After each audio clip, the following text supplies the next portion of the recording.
First, let's just reflect, I guess, as best we can, on yesterday's funeral of little Alice. I say as best we can because it's hard. There are no words, are there? Completely heartbreaking, and we must. It was the family's decision to allow the cameras in because some people might think, "What are the cameras doing there?" The family wanted that, and the words of the chief constable are the words of the parents, and they must echo around the country. Do not do this in my name. No more violence. No more protests. There was that appeal a week ago from one of the families, so let's hope this time people heed it. Yes, absolutely. And when you see some of those images, Jonathan, you're a dad as well, aren't you? You know, the picture on the last day, that little coffin, oh, it's just ghastly to think, you know, in the centre of all this trouble, where wider things are discussed, there is the loss of a little life. I mean, absolutely. I mean, I find, looking at the photos on the front page of some of the newspapers today, I find... That's the one that we're referencing, not to interrupt you, Jonathan, but that was taken literally on the day that she was killed, getting ready to go off to that event, Taylor Swift event. Sorry, do continue. No, I mean, I find it so heartbreaking, and I find it so, honestly, difficult and upsetting, frankly, to look at these photos, because what has happened is absolutely heinous. I cannot imagine the pain that the parents and the family have gone through and will go through for the rest of their lives. As you say, I've got two little girls who love dancing, love singing, go to similar sort of clubs in Leicester where we live. I just cannot. It's a real there, but for the grace of God, isn't it? And the parents, in the way of Alice, the way they've spoken out and putting out this national message and saying how the rioters, the thugs, the racist yobs, etc., not in their name, and stop this. I just commend their bravery as well. I commend their bravery. And it's that little girl just so excited, isn't she? She's about to go to the Taylor Swift dance class. So many little girls and little boys up and down the country going to the same dance classes or the same summer activities. It's innocent. That's the whole point. And then evil struck. And how bewildered must all of those parents and families be at the rioting that then followed? You using what had happened to them as an excuse to go out and loot. A threadbare excuse. It's just disgusting. Pathetic. Yeah, horrible, disgusting. And we're going to be talking about sentencing. Fortunately, people are going to prison now, and hopefully for a very long time, because it was wicked and not justified on a single level. Absolutely. Well, let's just... Yes, do carry on. I mean, I was just say, what kind of animal thinks that they should go out and loot shops, steal Greg's bakery products, or steal Crocs shoes, smash windows of shops? On the back of something like that? On the back of something racist, Islamophobic rioting, exploiting the death of three beautiful little girls. It's absolutely disgusting. Born by misinformation, but even that misinformation is absolutely no reason or excuse, isn't it? Let's turn to Stephanie Boyce now, as I say, former president of the Law Society. Let's talk about punishment. I think a great deal of satisfaction last week at seeing the first of these rioters banged up. I think almost all of them got prison sentences. And we read yesterday that now more serious charges are going to come into court this week on actual charges of rioting as opposed to assault or a fray, and that those charges, because it's rioting, may carry up to a 10-year jail sentence. What's the difference, in simple terms, between rioting as a charge and a fray or assault? Well, my understanding of rioting is that there has to be 12 or more individuals involved. I see. So the police are going to, and perhaps have commenced, their work to collect the evidence to ensure that those charges will be borne out. And it's right that the sentences that are being handed out will act as a deterrent, because that's what the government and the public want, is for a deterrent behaviour. But it's very sad and troubling to see the horrific events that have unfolded in the last couple of weeks on our streets. And it cannot continue. And it's right that swift justice should be dished out. But equally, swift justice should be dished out for all of those caught up in the court backlogs. We have a record number of cases waiting to be heard across the justice system, not just the criminal justice system. And those victims who have been subject to serious sexual assault or violent crimes indeed want swift justice. So I hope that this government intends to go on as it started by ensuring that swift justice is delivered for the many. Well, we and know that message caused a lot of anxiety amongst people last week. I think everybody largely, I can't speak for the whole nation, but most people were very relieved to see that the kind of crimes that were committed were getting swift justice. But the point you make, that there are many others because of that backlog, that's going to take money, though, isn't it? Absolutely. Is that money available? That's the problem. Well, the government has found the money to implement this swift justice. We've got judges in place. We've got the courtrooms, having been told for years that with the crumbling court infrastructure, that there's no money for more policing, there's no money to pay criminal defence lawyers, that there's no money to prop up the whole just ecosystem that makes up the justice system. So my point is that what the public want is not, we're not interested in what's gone on before. What we want to see is how this government is going to deliver swift justice going forward. And so that everybody, the public and all of those, the defendants, witnesses, victims, their confidence is restored in our justice system. Why has it come to this pass? All right, we know that the prisons are full and we don't have enough prisons and enough cells to house criminals who are jailed. But why has it got this bad? I mean, I'm 68 and I started at 16 as a news reporter on local papers, and for about the first 10 years of my career, I covered many, many criminal court cases in magistrates' courts and Crown courts. And this delay in justice simply was not a factor in life in Britain. It just wasn't an issue. We didn't need to discuss it. You committed a crime, you got arrested, you got charged promptly, you were in court usually within a week or two, and you were in, if it was an imprisonment offence, you were in jail the week after that. What's fundamentally gone wrong? Well, firstly, we are seeing these writers of these cases being given priority. So my understanding is that these cases have been given priority over other cases coming before the courts at the moment. But what's fundamentally gone wrong is successive governments who have underfunded the justice system. The funding has not been there, and the justice system, in particular the criminal justice system, has been allowed to crumble. In April 2022, I gave evidence before the Justice Select Committee and spoke then about the parlous state of the criminal justice system. Thousands of people with the enactment of LASPO, the Legal Aid and Sentencing of Offenders Act, in 2013, lost the right to legal advice, free, affordable legal advice.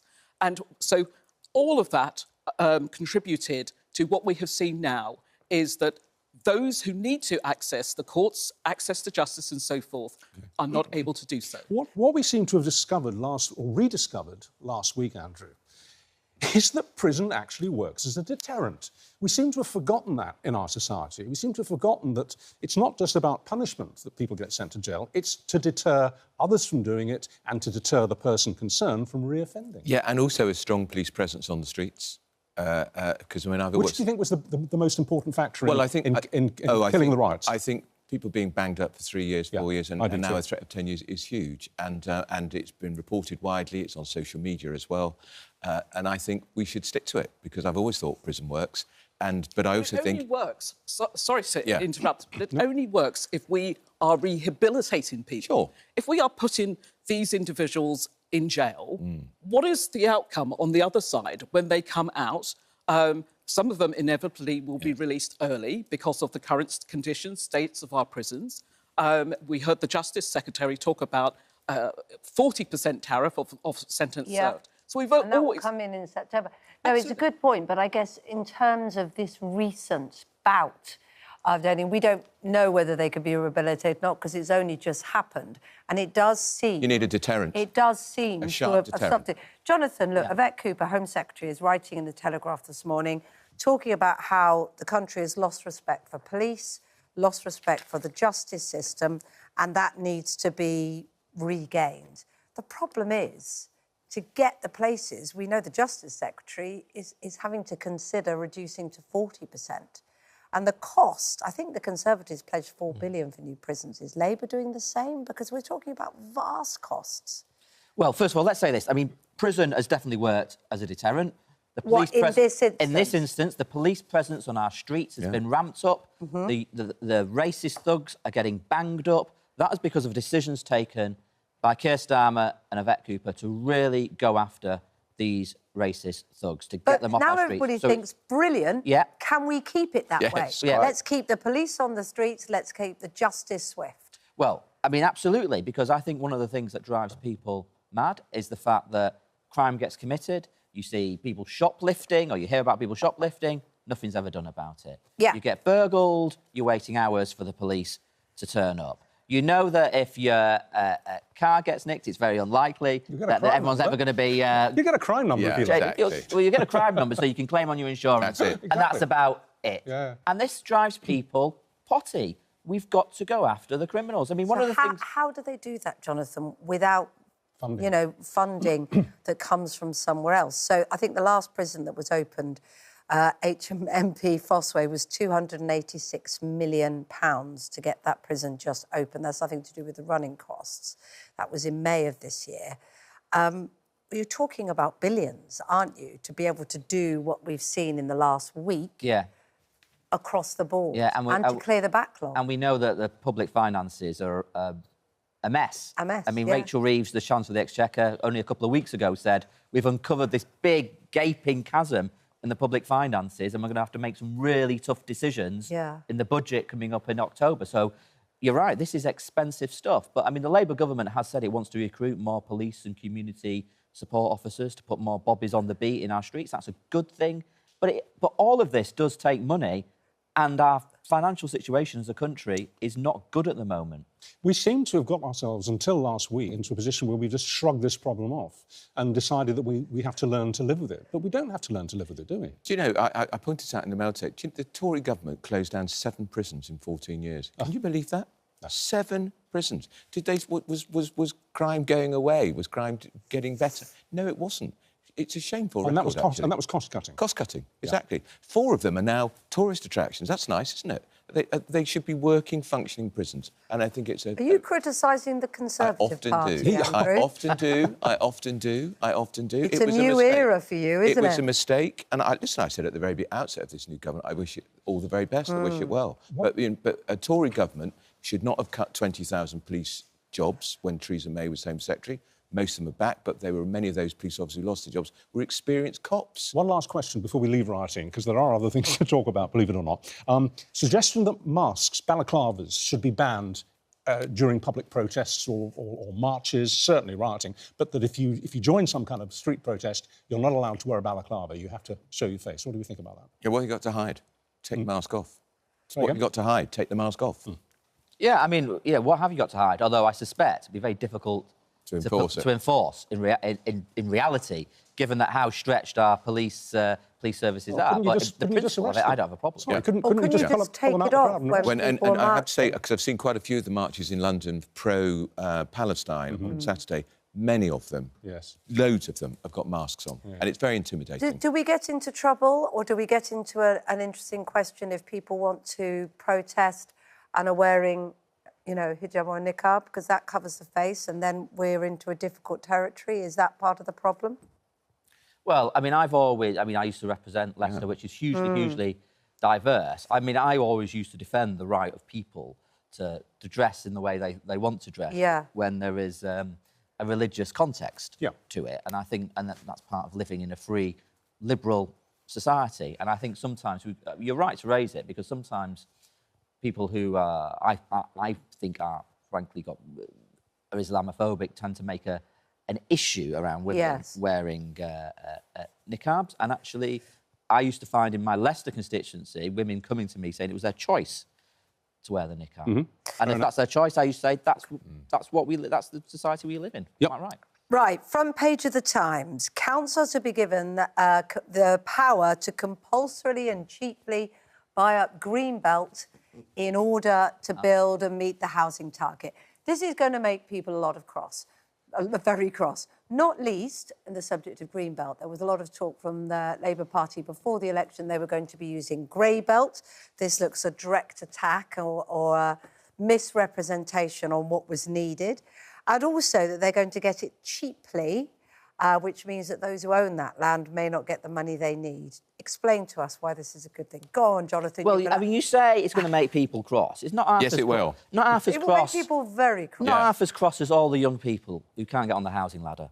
at the moment. The dream of home ownership has been knocked away for so many young people. The Labour Party told us there were plenty of brownfield sites and plenty of grey sites, this new thing with disused buildings, and that the areas around towns which already felt had been identified for building and already felt a lot of their green places had gone away without the public facilities to cope are going to feel like this is a betrayal. No, I don't think so, because we've got to build houses for our young people. I want a property-owning democracy. That's what we used to talk about years ago. Yeah. And that has been ripped away in recent years in this country. And I want young people to be able to get on the housing ladder.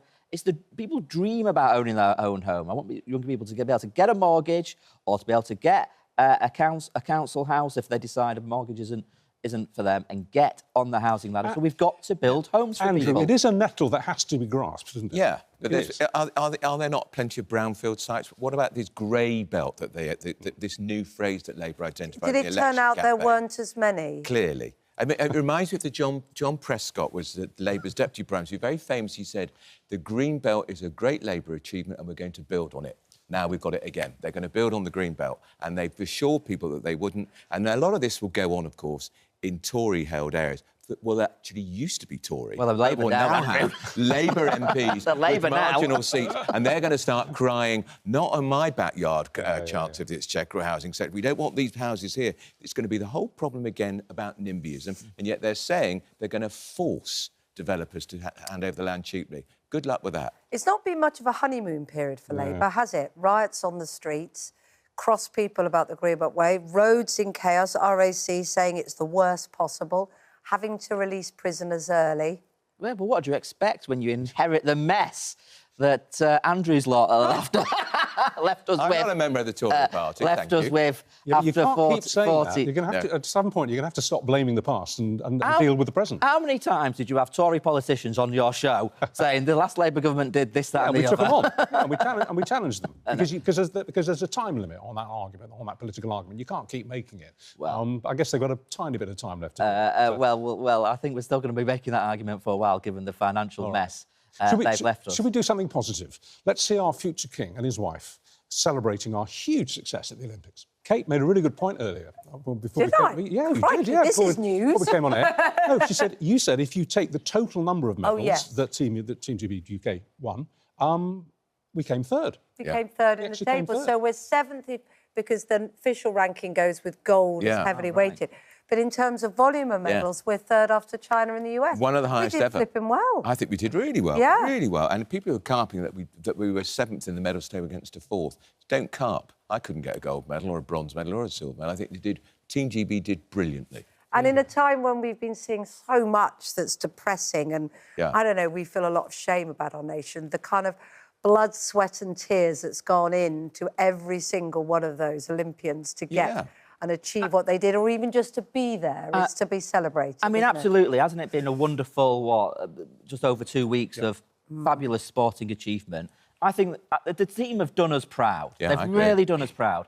And I want to it's unfair to go for everybody, but I just want to mention somebody called Georgia Bell. Yes. Who won bronze, smashed the British record. And the reason I want to mention her is because a friend, a contact of ours, an acquaintance of ours, Andy Bell, who is in something what we call the lobby in Westminster. He's a political journalist on a rival channel to ITV. That's his daughter, and he absolutely made up, and rightly so. And her story is fascinating, isn't it? Because she went out to train, I believe, in the US, from my knowledge. She went out to train in the US, didn't really get the increase in her time as she thought, kind of gave up and thought, right, this is not for me. Then during COVID, took up running and cycling just for fun and exercise, found that she was doing better and came back. And got so there's a lovely message of it's never too late. Yeah, never give up. Never give up. Keep going. Keep going, you'll get there. Very quickly, before we leave you, go back to crime and punishment. We were saying Thanet Council in Kent is now fining you if you swear in the street.